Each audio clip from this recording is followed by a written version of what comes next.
पापी लोक अजित पवारांच्या जवळ म्हणून मराठ्यांनी दिला झटका. जरांगे पाटलांची खुल्या शब्दात अजित पवारांवर टीका. मराठा नाराजी, पापी हात आणि 2029चा सुपडा साफ होणार. तसेच झटका कळाला असेल अजितदादांना, हे वाक्य जरांगे पाटलांनी खुलेआम अजित पवारांना बोललं. पाटील म्हणतील तसं हा जरांगे फॅक्टर दादांना चांगला टालाय.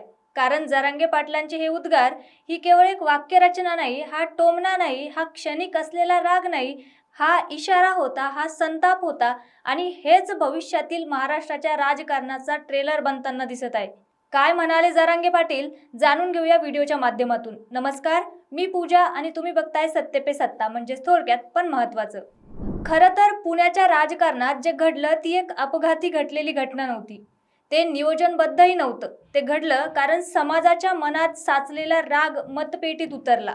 मनोज जरांगे पाटील यांनी अजित पवारांवर केलेला हल्लाबोल हा अचानक झालेला उद्रेक नाही, तर गेल्या अनेक वर्षांपासून मराठा समाजाच्या मनात साचलेला असंतोषाचा स्फोट होता. संपूर्ण महाराष्ट्र तसेच पुणे आणि पिंपरी चिंचवडमध्ये अजितदादांना बसलेला झटका हा केवळ निवडणूक निकाल नाही, तर तो एक सामाजिक राजकीय संदेश आहे. जरांगे म्हणाले, ज्यांचे हात रक्ताने माखले आहेत असे लोक अजितदादांच्या जवळ आहेत, त्यामुळे मराठा समाज अजितदादांपासून दूर जात आहे. हे विधान हलकं नाही, हे केवळ भाषणासाठी वापरलेले शब्द नाहीत, हे थेट आरोप होते अजितदादांवर.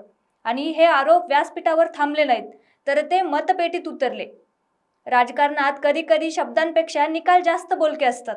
मराठा समाज नाराज आहे आणि ही नाराजी आता दडपून राहिलेली नाही, ती सरळ मतपेटीत उमटून दिसली. पुण्यात जो कधी न झाला होता तसा प्रकार झाला. तो पराभव का झाला? जिथे अजित पवार म्हणजे सत्ता, जिथे अजित पवार म्हणजे दबदबा, जिथे अजितदादांना इतके कमी मत कधीच पडत नाहीत, हे वाक्य वास्तव मानलं जायचं. मग यावेळी काय बदललं? याचं उत्तर पाटलांनी दिलं आहे. ते म्हणाले, मराठा समाजाने पाठ फिरवली आणि दादांना देवळात देव दाखवून दिले. खरं तर ही पाठ फिरवणूक अचानक नव्हती. ही नाराजी हळूहळू साचत गेलेली होती. दुर्लक्ष झालं, अपेक्षा मोडल्या आणि शेवटी निर्णय झाला. जरांगे स्पष्टपणे सांगतात, पापी लोक जवळ ठेवली, रक्ताने माखलेले हात सोबत ठेवले, तर असेच परिणाम भोगावे लागतील. राजकारणात सोबत कोणाला ठेवायचं हे जितकं महत्त्वाचं असतं, तितकंच महत्त्वाचं असतं कोणाला सोबत नाही ठेवायचं किंवा कोणाला दूर ठेवायचं. अजितदादांनी हे गणित चुकवलं का? हा प्रश्न आज फक्त चर्चेत नाही, तो निकालात उतरलेला आहे. मनोज जरांगेचं पुढचं वक्तव्य अधिक धक्कादायक ठरत आहे. ते म्हणतात, भाजप कलाकार आहेत. आधी त्यांनी महाविकास आघाडी संपवली, आधी त्यांचा काटा काढला, आता शिंदेंचा आणि अजितदादांचा काटा काढत आहेत. हे विधान केवळ टीका नाही, ते भाजपाच्या दीर्घकालीन रणनीतीवर केलेलं भाष्य आहे. पहिले आघाड्या फोडा, मग नेतृत्व कमकुवत करा आणि शेवटी सामाजिक नेतृत्व स्वतःकडे खेचा. महाराष्ट्र तसेच पुणे आणि पिंपरी चिंचवडमध्ये नेमकं हेच घडलं अशी चर्चा आता उघडपणे सुरू होत आहे. पण मराठा नेतृत्व भाजपाकडे का झुकलं? पुणे पिंपरी चिंचवडचा विचार केला तर या चर्चेत दोन नावं ठळकपणे दिसतात. पिंपरी चिंचवडमध्ये महेश लांडगे आणि पुण्यात मुरलीधर मोहोळ. मराठा समाजाला फक्त घोषणा नको होत्या, फक्त भाषणं नको होती, तर त्यांना हवं होतं प्रतिनिधित्व, निर्णयक्षम नेतृत्व आणि सत्तेतला सहभाग. जेव्हा समाजाला वाटतं की इथे आपला माणूस आहे, तेव्हा मतदान आपोआप वळतं. अजितदादा आणि शरद पवारांचा पराभव हा फक्त पक्षांचा पराभव नाही, तो विश्वासाचा पराभव होता.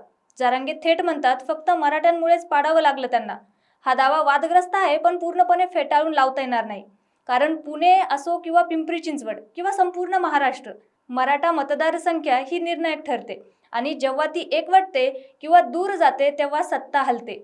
दलित, मुस्लिम, मराठा एकत्र आले तर, यावर जरांगे आणखी पुढे जाऊन बोलले, मुसलमान, दलित आणि मराठा एक झाले की सगळ्यांचाच धुराळा वाजतो. हे 2029च्या राजकारणाचा ब्ल्यूप्रिंट आहे. कारण ते उघडपणे सांगताना दिसले, मी दलित, मराठा आणि मुसलमानांना सांगतो, एकदा त्यांना पायाखाली घेऊन चंगरा. हे शब्द सौम्य नाहीत, हे संघर्षाचे संकेत आहे. हे भविष्यातील राजकीय समीकरणांची ढवळाढवळ आहे. मग MIMची वाढ ही धोका ठरेल का किंवा संधी ठरेल का? तर MIMची ताकद वाढते, यावर प्रश्न विचारला जातो आणि जरांगे उत्तर देतात, त्यांनी का येऊ नये? मुसलमान, दलित किंवा मराठ्यांनी राजकारणात का येऊ नये? हा मुद्दा महत्त्वाचा आहे. राजकारण हे कोणाच्याच मक्तेदारीचं क्षेत्र नाही. ज्यांना प्रतिनिधित्व नाकारलं जातं ते स्वतःचं व्यासपीठ उभं करतात.